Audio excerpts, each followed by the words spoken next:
On a cold Thursday morning, the school parking lot buzzed with the usual noise, engines humming, car doors slamming, teachers rushing toward the entrance with coffee in hand. But among the neatly lined up vehicles, one person walked silently along the edge of the sidewalk, hugging her stack of books as if they were a shield. Her name was Elena Vargas, a young elementary school teacher known for her kindness, patience, and gentle smile. She didn't own a car. Instead, she took a bus every morning, transferring twice, and walking nearly a kilometer from the last stop. To her, it was normal. To some, it was an opportunity to make.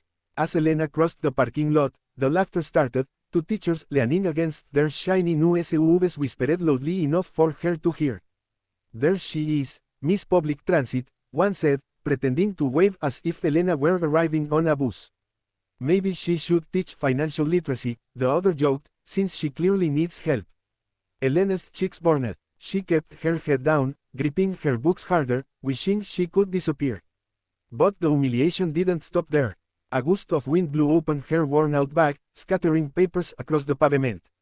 Instead of helping, the two women laughed harder, one recording a short video while muttering, "This is gold, teacher too poor to own a car."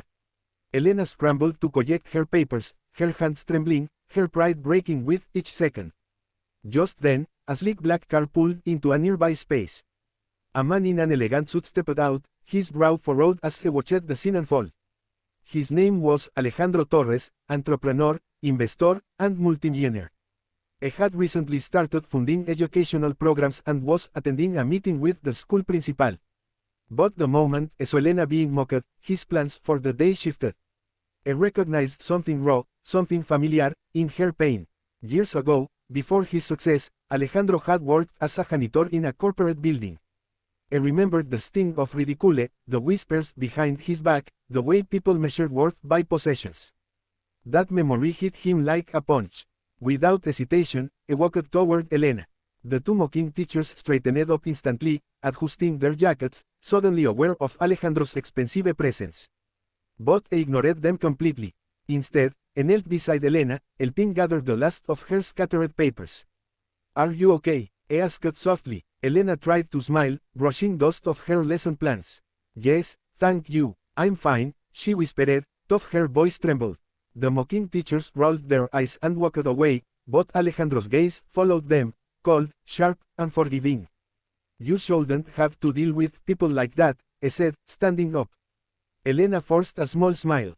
"It's nothing. They just don't understand." "No," Alejandro replied, "what they did was unacceptable." He offered to walk her inside, and though she hesitated, she agreed. As they crossed the lobby, Alejandro asked about her job, her students, her challenges, her hopes. Elena's face brightened as she talked about her class of 28 kids, many from struggling families. She used her own money to buy art supplies, snacks, even shoes for some. Every child mattered to her. But when Alejandro casually asked about her commute, her voice faltered. "I just can't afford a car right now," she admitted. "But I don't mind the bus. My students make everything worth it." Alejandro didn't reply immediately. He only nodded, but something in his eyes changed, a spark of determination, one she couldn't quite interpret.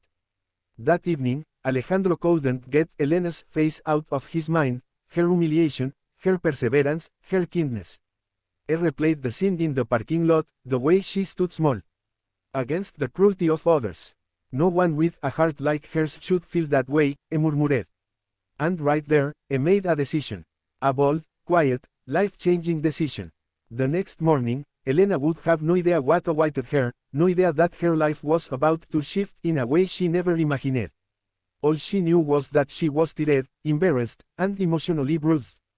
She had no clue that someone had seen her pain, and refused to let it remain her reality. And before you turn to chapter 2, make sure you subscribe to the channel, because powerful stories like this one are created every day to inspire your heart and remind you that kindness still exists in this world. The next morning, Elena arrived earlier than usual, hoping to avoid the rush of cars and the echo of yesterday's humiliation. The air was crisp, and the sun had barely risen, casting a soft golden glow over the empty school entrance. She clutched her bag tightly as she walked, rehearsing the lessons she had prepared for her students. But as she approached the parking lot, something caught her eye, A brand new silver sedan parked right in front of the school entrance, wrapped in a massive red bow that shimmered under the morning light. She slowed down, confused. A car with a giant bow. At a school. Maybe it was for a staff member retiring. Or a raffle prize. She certainly didn't expect anyone to be there at this hour. But then she saw him. Alejandro stood beside the car, dressed casually this time, holding a small envelope in his hand. His expression softened when he saw her. "Good morning, Elena," he said warmly. She blinked, stunned. Mr. Torres, what are you doing here?" He stepped aside slightly, motioning toward the car. "I came to see you."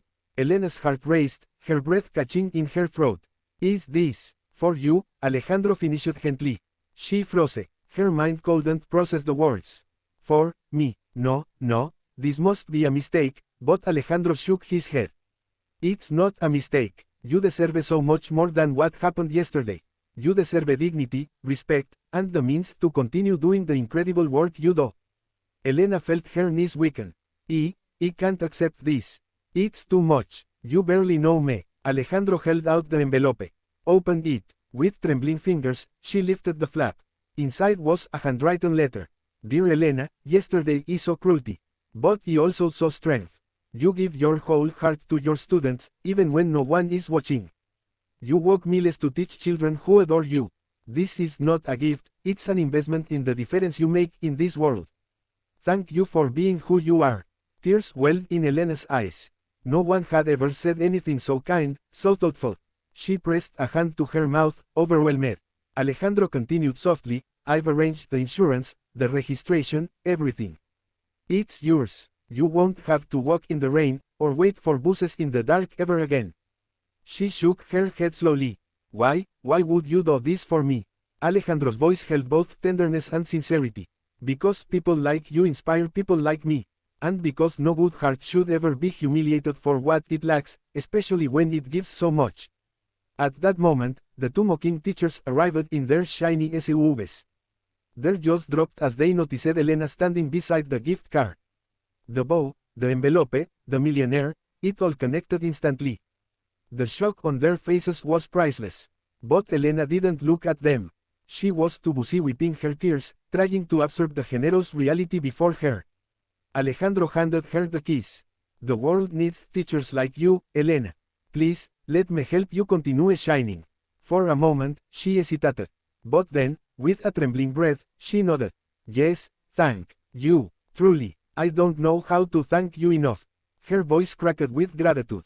Alejandro smiled. "Just keep being you. That's enough." She walked around the car slowly, touching the smooth surface, the gleaming paint, the ribbon dancing in the breeze. She felt seen, valued, respected. For the first time in a long while, she felt proud. That day, Elena entered her classroom with a glow her students instantly noticed. "Miss Vargas, you look happy." One child cheered. Elena smiled wider. "I am," she said softly. "Very happy." Outside, Alejandro watched her through the glass door before leaving, satisfied that the surprise had brought her exactly what he wished, dignity restored. And before this story ends, remember, a test of kindness can change someone's entire life. If stories like this move you, inspire you, or make you believe in goodness again, make sure you subscribe to the channel so you never miss the next life-changing tale.